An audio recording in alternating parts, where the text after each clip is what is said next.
നമസ്കാരം, ഞാൻ സിയാദ് ഇലിക്കൽ. എല്ലാ ദിവസവും വൈകിട്ട് 7 മണിക്കുള്ള മാർക്കറ്റ് ന്യൂസിലേക്ക് കടക്കാം. യുഎസിൽ നിന്ന് ഇൻഫ്ലേഷൻ ഡേറ്റ വരാനിരിക്കെ മാർക്കറ്റിൽ ഇന്ന് വലിയ മൂവ്മെൻ്റ് ഒന്നും ഉണ്ടാക്കിയില്ല. എങ്കിലും പോസിറ്റീവായ രീതിയിൽ ക്ലോസ് ചെയ്തിട്ടുണ്ട്. ഇന്നലെ FISും DISും നെറ്റ് ബയേഴ്സ് ആയിരുന്നു. അപ്പോൾ ഇന്ന് വൈകിട്ട് 9 മണിക്കാണ്, ഇന്നലെ നമ്മൾ മാറിപ്പോയതാണ്, ഇന്ന് വൈകിട്ട് 9 മണിക്കാണ് യുഎസിലെ ഇൻഫ്ലേഷൻ ഡേറ്റ വരുന്നത്. കൂടാതെ തന്നെ ഇന്ത്യയുടെ നാളെ വരും, ഇന്ത്യയുടെ WP ഡേറ്റ അതിനുശേഷമുള്ള ദിവസങ്ങൾ വരും. അപ്പോൾ ഈ 3 കീ ഇവൻറ്റുകൾ വരാനിരിക്കെ നിഫ്റ്റി ഇന്ന് പോസിറ്റീവായിട്ട് ക്ലോസ് ചെയ്തു.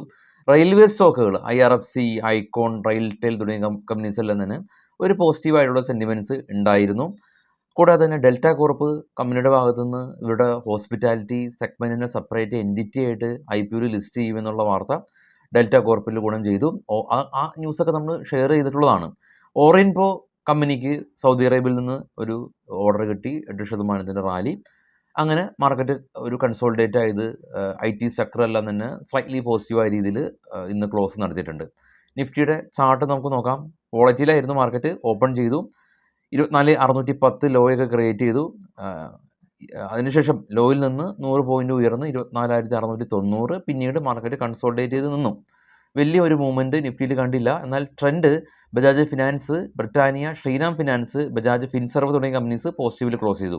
ഇതിൽ ബജാജ് ഫിനാൻസിൻ്റെയും ബജാജ് ഫിൻസർവിൻ്റെ എല്ലാം തന്നെ ന്യൂസ് നമ്മൾ ഡിസ്കസ് ചെയ്തിരുന്നു കഴിഞ്ഞ ദിവസം. ഇന്ന് ഫോൾ ആയ സ്റ്റോക്ക് നോക്കുകയാണെങ്കിൽ JSW steel, Adani port, NTPC, SBN, axis bank തുടങ്ങിയ കമ്പനീസാണ്. ഗ്ലോബൽ മാർക്കറ്റ് നോക്കാം. ഏറ്റവും ടോപ്പിൽ ബിറ്റ്കോയിൻ തിരികെ എത്തി, ഒരു $500 ഉയർന്ന് 98,000. Brent oil 72. ഗോൾഡും ഉയർന്നു $2,698 പെർ ഔൺസ്. ഏറ്റവും ടോപ്പിൽ നിന്ന് മൂന്നാമതാണ് ഗോൾഡ്. ഇന്ത്യ വിക്സ് 4% ഫോൾ ചെയ്ത് 13.2. ഡോ ഫ്യൂച്ചർ നെഗറ്റീവാണ്, 82 പോയിൻ്റ് ഇടിവിൽ. നിക്കി ജപ്പാൻ മാർക്കറ്റ് ഫ്ലാറ്റാണ്. ഓസ്ട്രേലിയ 39 പോയിൻ്റ് റെഡിൽ ക്ലോസ് ചെയ്തു. KOSPI Korea 1% spike. China market പോസിറ്റീവാണ്. ഇപ്പോൾ ട്രേഡ് ചെയ്യുന്ന യൂറോപ്യൻ മാർക്കറ്റ് 3 ഒരു സ്ലൈറ്റ്ലി ഫ്ലാറ്റായ രീതിയിൽ പ്രത്യേകിച്ച് ഒരു ഡയറക്ഷനൊന്നും കാണിക്കാതെ ട്രേഡിങ് തുടരുകയാണ്. ഇനി നാളെ നമുക്ക് ഉള്ളത് നിഫ്റ്റിയുടെ എക്സ്പയറിയാണ്. നിഫ്റ്റിയുടെ ഓപ്പൺ ഇൻട്രസ്റ്റ് എല്ലാം തന്നെ നമുക്ക് നാളെ രാവിലെ പ്രീ മാർക്കറ്റിൽ വിശദമായിട്ട് തന്നെ ഡിസ്കസ് ചെയ്യാം. അതിനുശേഷം സെൻസെക്സിൻ്റെ എക്സ്പയറി ഉണ്ട്. സെൻസെക്സിൻ്റെ ഒക്കെ എക്സ്പയറി ഇപ്പോൾ ഉള്ളത് വെള്ളിയാഴ്ചയാണ്. അത് ഷിഫ്റ്റ് ചെയ്ത് ചൊവ്വാഴ്ചയിലേക്കൊക്കെ മാറുന്നുണ്ട്. ഇനി നമുക്ക് സ്റ്റോക്കുകളുടെ വാർത്തകളിലേക്ക് പോകാം. Future and option basic stock market class റൂമിൽ ഇരുന്ന് പഠിക്കാം.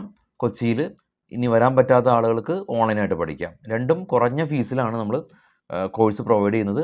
അപ്പോൾ ഫസ്റ്റ് കമൻറ്റിൽ നമ്പർ പിൻ ചെയ്ത് വെച്ചിട്ടുണ്ട്, നിങ്ങൾ ചെക്ക് ചെയ്യാം. സ്റ്റോക്കിലുള്ള വാർത്തകളിലേക്ക് വരാം. Graves cotton company board meeting ഇന്ന് നടന്നു. ഇവരുടെ ഇലക്ട്രിക്കൽ വെഹിക്കിൾ യൂണിറ്റിൻ്റെ സെപ്പറേറ്റ് എൻറ്റിറ്റി ആയിട്ട് IPOയിൽ ലിസ്റ്റ് ചെയ്യുമെന്നുള്ള ന്യൂസ് ഉണ്ടായിരുന്നു. വിജയ് KD ഒക്കെ ഇന്നലെ ഈ സ്റ്റോക്കിൽ ഇൻവെസ്റ്റ്മെൻറ്റ് നടത്തിയിരുന്നു. അപ്പോൾ ഇന്ന് ഈ ഒരു ന്യൂസ് വന്നു. ഇന്ത്യൻ ഓവർസീസ് ബാങ്ക് കമ്പനിയെ സംബന്ധിച്ചുള്ള ന്യൂസുള്ളത്. IOB ബാങ്ക് ഇന്ന് റാലി രേഖപ്പെടുത്തി. ഇവർക്ക് ഇൻകം ടാക്സ് റിട്ടേൺ കിട്ടിയതായിട്ടുള്ളൊരു ന്യൂസ് ഉണ്ടായിരുന്നു. 1,339 കോടി രൂപയുടെ ഇൻകം ടാക്സ് റിട്ടേൺ കിട്ടി. ഇനി സാക്ഷി മിഡ്ടെക് ആൻഡ് പാനൽ കമ്പനി M&Mൻ്റെ ഭാഗത്തു നിന്ന് പാനൽസ് എല്ലാം തന്നെ സപ്ലൈ ചെയ്യുന്നതിന് വേണ്ടിയിട്ടുള്ളൊരു ഓർഡർ ഇവർക്ക് കിട്ടിയ ന്യൂസ് നമ്മൾ ഡിസ്കസ് ചെയ്തിരുന്നു. സ്റ്റോക്ക് ഇന്ന് UC പോയിട്ടുണ്ട്. ഇത് നമ്മൾ ഡിസ്കസ് ചെയ്ത ന്യൂസാണ്. വിശാൽ മെഗാ മാർട്ട് IPO 8,000 കോടി രൂപയുടെ IPO ഓപ്പൺ ആയിട്ടുണ്ട്. കടാരിയ ക്യാപിറ്റലാണ് ഇത് ബാക്കപ്പ് ചെയ്യുന്നത്. മറ്റു IPO വാർത്തകളിലേക്ക് വരികയാണെങ്കിൽ travel foods and service files IPO file ചെയ്തു. 2,000 കോടി രൂപ സെബി അപ്രൂവ് കൊടുത്തു. സായി ലൈഫ്സ് IPO 62% സബ്സ്ക്രിപ്ഷൻ ആയിട്ടുണ്ട്. ഏറെ നാളുകളായിട്ട് IPOയ്ക്ക് വേണ്ടി കാത്തിരുന്ന മോബിവിക് കമ്പനി 572 കോടി രൂപയുടെ IPO ഇന്ന് ലോഞ്ച് ചെയ്തിട്ടുണ്ട്. HJ infra company ministry of road മിനിസ്ട്രിയുടെ ഭാഗത്തു നിന്ന് ഒരു ഓർഡർ കിട്ടിയ 769 കോടി രൂപയുടെ ഓർഡർ കിട്ടിയ ന്യൂസ് ഉണ്ട്. സ്വിഗ്ഗിയായിട്ട് ബന്ധപ്പെട്ടുള്ള ന്യൂസ് ഉണ്ട്. മൾട്ടിപ്പിൾ ന്യൂസ് ഉണ്ട്. ഒന്ന്, ഇവരുടെ ആങ്കർ ഇൻവെസ്റ്റേഴ്സിൻ്റെ ലോക്കിംഗ് പീരീഡ് ഇന്ന് അവസാനിച്ചു. അതുകൊണ്ട് തന്നെ ആങ്കർ ഇൻവെസ്റ്റേഴ്സിന് സെല്ല് ചെയ്യാനായിട്ടുള്ള ഒരു അവസരമുണ്ട്. സ്റ്റോക്ക് അത് കാരണം സ്ലൈറ്റ്ലി ഫോൾ ആയിട്ടുണ്ട്. ഇനി മറ്റൊരു ന്യൂസ് ഉള്ളത്, ഇവരുടെ പ്രീമിയം മെമ്പർഷിപ്പ് ലോഞ്ച് ചെയ്തിട്ടുണ്ട്. നമുക്ക് സ്വിഗ്ഗിയിൽ ഇങ്ങനൊരു ഫീച്ചർ ഉണ്ട്, നിങ്ങൾ കണ്ടു കാണും. അതായത് നമുക്ക് സ്വിഗ്ഗിയിൽ ഫുഡ് ഓർഡർ ചെയ്യുക എന്നുള്ള ഫീച്ചർ നിലനിൽക്കുമ്പോൾ തന്നെ ഈ റെസ്റ്റോറൻറ്റിലെല്ലാം തന്നെ ഫുഡിൻ്റെ ഓഫർ ഇവർക്കുണ്ടാവും. അത് സ്വിഗ്ഗി ഡൈൻ ഔട്ട് എന്ന് പറയുന്നൊരു ഫീച്ചറാണുള്ളത്. പേഴ്സണലി ഞാൻ ഏറ്റവും കൂടുതൽ ഉപയോഗപ്പെടുന്ന ഒരു ഫീച്ചറാണ്. അതായത് പ്രീമിയം ഹോട്ടൽസിലെല്ലാം തന്നെ നമുക്ക് ഭക്ഷണം കഴിക്കണമെങ്കിൽ 30%, 40% ഓഫർ ഉണ്ടാവും. നമ്മൾ ആദ്യം അത് ഉള്ള ഹോട്ടലിൽ പോകുകയാണെങ്കിൽ നമുക്ക് ഇതേ ഓഫറോട് കൂടിയിട്ട് നമുക്ക് കഴിക്കാൻ സാധിക്കും. അറിയില്ലാത്ത ആളുകളുടെ അറിവിലേക്ക് വേണ്ടി പറഞ്ഞെന്നുള്ളൂ. സ്വിഗ്ഗിയായിട്ട് ബന്ധപ്പെട്ടിട്ട് ഇവരുടെ സ്ട്രൈക്ക് എല്ലാം തന്നെ നടക്കുന്നുണ്ട്. അത് കാരണമൊന്നുമല്ല മാർക്കറ്റ് ഇടിഞ്ഞത്. സ്വിഗ്ഗി ഇന്ന് സ്ലൈറ്റ്ലി ഫോൾ ആയിട്ടുള്ളത് ആങ്കർ ഇൻവെസ്റ്റേഴ്സിൻ്റെ 1 മന്ത് ലോക്കിംഗ് പീരീഡ് കഴിഞ്ഞതുകൊണ്ടാണ്. Nisus finance service 25% listing gain കിട്ടി. PNC ഇൻഫ്രാടെക് കമ്പനി ഇന്ന് 12% ഒരു ഗെയിൻ രേഖപ്പെടുത്തി. കമ്പനി 4.4 ക്രോഡ്സ് ഇവർക്ക് ബോണസ് ഇഷ്യൂ കിട്ടിയിട്ടുണ്ട്. ഉത്തർപ്രദേശിൻ്റെ റോഡ് പ്രോജക്റ്റ് നേരത്തെ അവർ കംപ്ലീറ്റ് ചെയ്തതുകൊണ്ടാണ് കമ്പനിക്ക് 4.4 ക്രോഡ്സിൻ്റെ ബോണസ് കിട്ടിയിട്ടുള്ളത്. അതുകൊണ്ട് സ്റ്റോക്ക് ഇന്ന് പോസിറ്റീവിൽ റിയാക്ട് ചെയ്തു. മിഷ്ടാനി ഫുഡ് കമ്പനി ഇവർ ഫോളിലായിരുന്നു. കുറച്ച് 20% LC പോയിൻ്റായിരുന്നു. ഇന്ന് ഒരു ബ്ലോക്ക് ഡീൽ കണ്ടു. അതുകൊണ്ട് തന്നെ മിഷ്ടാൻ ഫുഡ് ഇന്ന് സ്ലൈറ്റ്ലി ഒന്ന് അപ്പായിട്ടുണ്ട്. ഏഷ്യൻ ഗ്രാനൈറ്റോ കമ്പനി ഇവർ 11% ഒരു സ്പൈക്ക് ഉണ്ടായിരുന്നു. Company joint venture agreement UK based ആയിട്ടുള്ളൊരു ശുദ്ധ ഇൻവെസ്റ്റ്മെൻറ്റ് കമ്പനിയായിട്ട് ഇവർ സൈൻ ചെയ്തതെന്നുള്ള ന്യൂസ് ഉണ്ടായിരുന്നു. നമ്മൾ ഡിസ്കസ് ചെയ്ത ന്യൂസാണ്. ആക്സിസ് ബാങ്കിനെ സംബന്ധിച്ചുള്ള ന്യൂസ് ഉള്ളത്, ആക്സിസ് ബാങ്കിന് സുപ്രീം കോർട്ട് ഒരു ഷോക്കേഴ്സ് ഓർഡർ ഇഷ്യൂ ചെയ്തിട്ടുണ്ട്. DMRC ആയിട്ടുള്ള 4500 കോടി രൂപയുടെ ഒരു ഡിസ്പ്യൂട്ട് ഇത് സെറ്റിൽ ചെയ്തിട്ടില്ല എന്നുള്ള കാരണം കൊണ്ട്. കൂടാതെ തന്നെ സമാനമായിട്ടുള്ളൊരു ഒരു ഷോക്കേഴ്സ് നോട്ടീസ് റിലയൻസ് ഇൻഫ്രക്കും ഇഷ്യൂ ചെയ്തിട്ടുണ്ട്. Bharat global developers company 5% UC പോയിട്ടുണ്ടായിരുന്നു. ഇന്ന് 650 ക്രോഡ്സിൻ്റെ ആനുവൽ കോൺട്രാക്റ്റ് ടാറ്റ അഗ്രോയുടെ ഭാഗത്തു നിന്ന് ഇവർക്ക് ലഭിച്ചു. ശക്തി പമ്പ് കമ്പനി ഇവർ 754 CRൻ്റെ ഒരു ഓർഡർ കിട്ടിയിട്ടുണ്ടായിരുന്നു. 25,000 സോളാർ വാട്ടർ പമ്പ് മഹാരാഷ്ട്രയ്ക്ക് വേണ്ടിയിട്ട് സപ്ലൈ ചെയ്യുന്നതിന് വേണ്ടിയിട്ട്.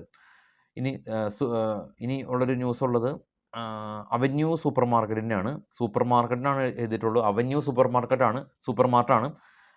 ഗ്ലോബൽ ബ്രോക്കറേജിങ് ഫേമായിട്ടുള്ള ഗോൾഡ്മാൻ സാക്ക് അവന്യൂ സൂപ്പർ മാർക്കറ്റിൻ്റെ ടാർഗറ്റ് ഡൗൺഗ്രേഡ് ചെയ്തിട്ടുണ്ട് എന്നുള്ള ന്യൂസ്. ഗോദാവരി പവർ കമ്പനി ഗെയിലായിട്ട് ഒരു പുതിയ പ്ലാന്റ് കൺസ്ട്രക്ട് ചെയ്യുന്നതിന് വേണ്ടിയുള്ള ഒരു ഓർഡർ ഇവർ സൈൻ ചെയ്തു. അശോക് ലെയ്ലാൻഡ് കമ്പനി ഇവർ യൂറോപ്പിലേക്ക് വേണ്ടിയിട്ട് ഇലക്ട്രിക്കൽ ബസ്സിലെല്ലാം തന്നെ ബിസിനസ് ചെയ്യാനായിട്ട് കമ്പനി പുതിയ ബിസിനസ് കോൺട്രാക്റ്റ് സൈൻ ചെയ്തു. ഡെവലപ്മെൻറ്റ് കമ്പനി $16 മില്യൺ ഒരു പർച്ചേസ് ഓർഡർ ഇവർക്ക് ഇൻ്റർനാഷണൽ എൻറ്റിറ്റിയുടെ ഭാഗത്ത് നിന്ന് ലഭിച്ചു. ICICI ബാങ്ക് ഇവർ Australia Commonwealth bank of Australia ആയിട്ട് ഒരു പുതിയ ബിസിനസ് കോൺട്രാക്റ്റ് സൈൻ ചെയ്തിട്ടുണ്ടെന്നുള്ളതാണ് ഇപ്പോൾ ഉള്ള ന്യൂസ്. മറ്റുള്ള ന്യൂസുകൾ നാളെ രാവിലെ 7:30 നമ്മൾ ചർച്ച ചെയ്യും. അപ്പോൾ നിങ്ങളുടെ ട്രേഡിംഗ് സുഹൃത്തുക്കൾക്ക് ന്യൂസ് ഷെയർ ചെയ്യുക. പല ആളുകളും ചോദിക്കാറുണ്ട് ന്യൂസ് എവിടെ നിന്നാണ് കളക്ട് ചെയ്യുന്നതെന്ന്. ന്യൂസ് നമ്മൾ സൃഷ്ടിക്കുകയല്ല ചെയ്യുന്നത്. പല സോഴ്സിൽ മണിക്കൂറുകളോളം സ്പെൻഡ് ചെയ്താൽ മാത്രമാണ് ഒരു കൺസോളിഡേറ്റഡ് ന്യൂസ് നമുക്ക് കിട്ടുള്ളൂ. 1-2 ന്യൂസല്ലല്ലോ, 19 ന്യൂസാണ് ഉള്ളത്. അത് പറഞ്ഞ ന്യൂസ് പറയാൻ പാടില്ല, റെലവൻ്റ് ആയിട്ടുള്ള ന്യൂസ് ആകണം.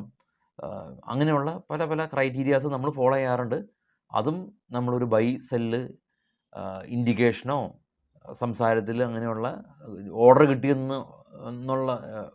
കിട്ടിയെങ്കിൽ അതിന് വളരെ പോസിറ്റീവായിട്ടൊന്നും നമ്മൾ ബൂസ്റ്റ് ചെയ്യാറില്ല. അതുകൊണ്ട് ഓർഡർ കിട്ടിയിട്ടില്ല നെഗറ്റീവ് ആണെങ്കിൽ നമ്മൾ അതും ബൂസ്റ്റ് ചെയ്യാറില്ല. നമ്മൾ സാധാരണ രീതിയിലാണ് ന്യൂസ് പറയുന്നത്. കാരണം ഇതിന് വേർതിരിച്ച് എടുത്ത് ഇതിൻ്റെ മറ്റുള്ള തീരുമാനങ്ങൾ എടുക്കേണ്ടത് കാണുന്ന ആളുകളാണ്. അവർക്കാണ് നമ്മളിതിൻ്റെ ഡിസിഷൻസ് വിട്ടു കൊടുത്തിട്ടുള്ളത്. അപ്പോൾ ആ രീതിയിലാണ് നമ്മളിത് ന്യൂസിനെ അപ്രോച്ച് ചെയ്യുന്നത്. എല്ലാവർക്കും നോളഡ്ജ് ഷെയർ ചെയ്യുക എന്നുള്ളതാണ് ചാനലിൻ്റെ അജണ്ട. Thank you.